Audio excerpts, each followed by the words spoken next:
네, 광주메일TV 시청자 여러분 안녕하십니까. 광주메일TV가 오는 4월 총선에 출마하는 예비 후보자들을 만나서 정책과 비전 등을 들어보고 있는데요.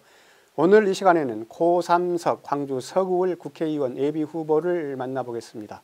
안녕하세요, 고 후보님. 네, 안녕하세요. 반갑습니다. 예, 고 후보님은 고향이 이 지역이시죠? 네, 해남에서 태어나고 서구에서 아주 오랫동안 살았고 지금도 부모님께서 거기 살고 계시고 저도 같이 살고 있습니다. 아, 그러신가요? 네.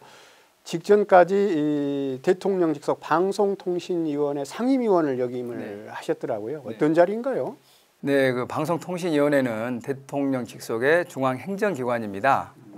장관급 위원장 한 분과 차관급 위원, 상임위원 4명이 함께 의사결정을 하는 중앙행정기관입니다. 방송과 통신 그리고 인터넷 분야, 개인정보 보호와 관련된 업무를 전담을 하고 있습니다. 네, 아주 그쪽 분야는 아주 전문가시겠네요. 예, 아무래도 제가 이제 24년을 방송과 통신, 인터넷 관련된 업무를 계속해 왔기 때문에 아무래도 이제 국내의 미디어 ICT 전문가다 이런 평가를 받고 있습니다. 예. 자, 이번 총선을 위해서 그 상임위원직을 사임을 하고 이제 본격적인 활동을 하고 계시는데 지역에서 좀 오랫동안 활동을 하시지 않으셔서 그런지 잘 모르시는 분도 일부 계시거든요. 자신을 소개한다면 어떻게 할 수 있습니까?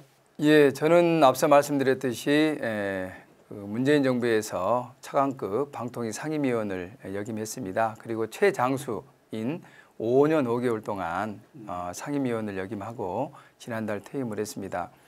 무엇보다도 저는 김대중, 노무현, 문재인 그 세 분의 대통령님을 미디어와 ICT 정책으로 직접 보좌를 한 그러한 이제 정책 전문가입니다.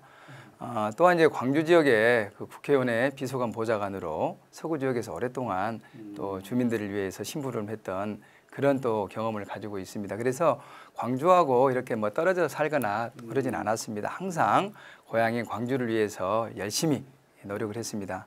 그 전현직 대통령 그러니까 김대중 노무현 전 대통령과 현 문재인 대통령과 인연이 굉장히 깊다고 하셨는데 정치 활동에 큰 뭐 도움이 좀 됐습니까? 네, 아무래도 제가 24년을 사회생활 그리고 이제 국회와 청와대 정부 생활을 하는 동안 김대중 대통령님과 노무현 대통령님 그리고 문재인 대통령님을 아주 가까이에서 직접 모셨습니다. 그러다 보니까 그분들의 어떤 정치 그리고 행정에 대한 어떤 그 전문적인 식견들을 많이 배울 수가 있었습니다.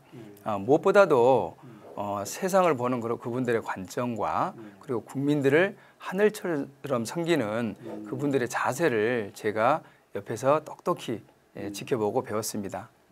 어떻게 보면 그분들 때문에 본격적인 정치 활동에 나섰다 이렇게 봐도 되겠네요. 예, 실은 뭐 이제 훌륭한 부모님 스승님을 그 보면서 배우고 또 그 길을 따라가지 않습니까? 제가 많이 부족합니다만은 제가 모셨던 세 분의 대통령님 그리고 훌륭한 정치인들을 보고 배웠습니다. 제가 이제 그 길을 따라가서 주민들과 또 지역 발전을 위해서 크게 또 역할을 하려고 결심을 했습니다. 그런데 우리 고 후보님 같은 경우에 이제 그런 활동을 하셨지만 이번 국회의원 선거 준비는 좀 다소 늦었다 하는 그런 느낌도 있거든요. 뭐 좀 어떻습니까? 늦었다고 할 때가 가장 빠른 것 같고요. 또 그리고 시작이 반이기 때문에 제가 일단 출마 선언을 했지 않습니까? 그렇기 때문에 지금 반은 저는 왔다고 생각을 하고요. 약간 좀 이제 뭐 가볍게 말씀드리면 다른 후보님들은 이제 지지율이 내려올 일만 남았고요. 저는 주민들 그리고 제가 믿는 시민들을 그분들의 지지 그리고 성원을 받아서 지지율을 끌어올리겠습니다. 최선을 다하겠습니다. 그 만약에 이제 국회의원 이제 정책 공약도 이제 앞으로 많이 발표를 하시겠지만 현 상황에서 제시하고자 하는 뭐 이런 공약이면 공약, 약속이면 약속, 주요한 내용들 좀 소개한다면요. 네, 다른 이제 후보자들께서는 주로 이제 정치 관련된 공약을 많이 지금 제시하셨습니다만은 제가 보면은 광주는 지금 전국적으로 보더라도 상당히 경제가 지금 낙후되어 있습니다. 그래서 저는 거기에 즉 낙후된 광주 경제를 살리는데 초점을 맞춰서 제가 출마 선언문에 저의 공약을 담았습니다. 핵심적인 것은 지금 광주가 현재 디지털 전환을 추진하고 있기 때문에 디지털 기반의 광주의 신경제 지도를 그리겠다. 이를 통해서 광주의 경제를 활성화하고 민생을 해결하겠다. 이런 어떤 공약을 제가 첫 번째로 제시를 했습니다. 디지털 기반을 통한 이제 신경제 지도를 신경제를 부양하겠다 그러는데 그런 전문가 입장에서 보면 광주는 그런 인프라가 나름대로 갖춰져 있다고 보십니까? 어떻습니까? 인프라가 지금 대단히 취약한 건 사실입니다. 그러나 디지털 전환이라는 것은 기본적으로 전국적으로 통신 인프라가 지금 깔려 있는 것이고요. 또 최근에 광주가 AI 중심 도시를 지금 표방을 하고 힘차게 정책을 추진하고 있습니다. 광주시의 첨단 ICT 기반의 미래 전략은 상당히 방향성은 저는 잘 잡았다고 봅니다. 그러나 시나 그다음에 광주 내에 이와 관련해서 어떤 정책 전문성을 갖고 있는 분들이 지금 많지 않기 때문에 이 부분들에 대해서는 전문성을 갖고 있는 분이 최대한 효율적으로 그리고 체계적으로 관련된 정책을 추진한다고 그런다면은 ICT 인프라의 그 부족한 부분들을 저는 충분히 극복하고 남을 수 있다. 그래서 제가 이제 그러한 정책 경험들이 많기 때문에 제가 국민의 대표로 시민의 대표로 시민들께 한번 선택을 받아보겠다 하고 나왔습니다. 결국은 인재가 관건이다 이렇게 보면 되겠네요. 맞습니다. 이제 인프라는 기본적으로 많이 지금 구축이 돼 있는데요.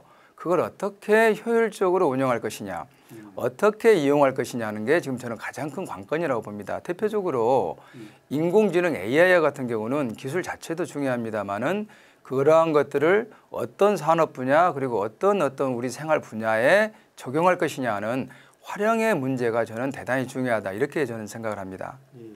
그래서 총선 출마에 대한 각오 또 이 다짐 좀 남다를 것 같습니다. 네. 무엇보다도 앞서서 말씀드렸습니다만은 무엇보다도 낙후된 광주의 경제를 살려야 되겠다는 생각이 저는 아주 간절했습니다. 이런 광주 경제를 살리지 않으면 일자리를 비롯한 민생 문제가 해결이 되지 않습니다.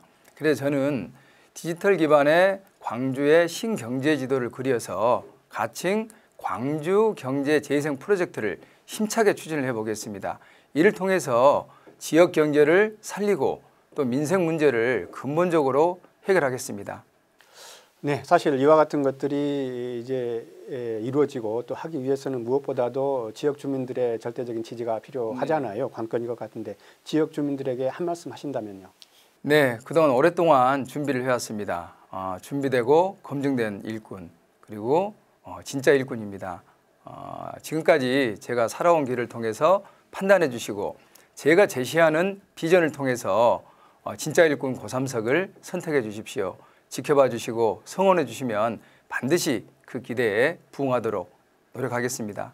네, 감사합니다. 지금까지 고삼석 민주당 서구을 예비 후보였습니다. 대담 여기서 마치겠습니다. 감사합니다. 네, 고맙습니다.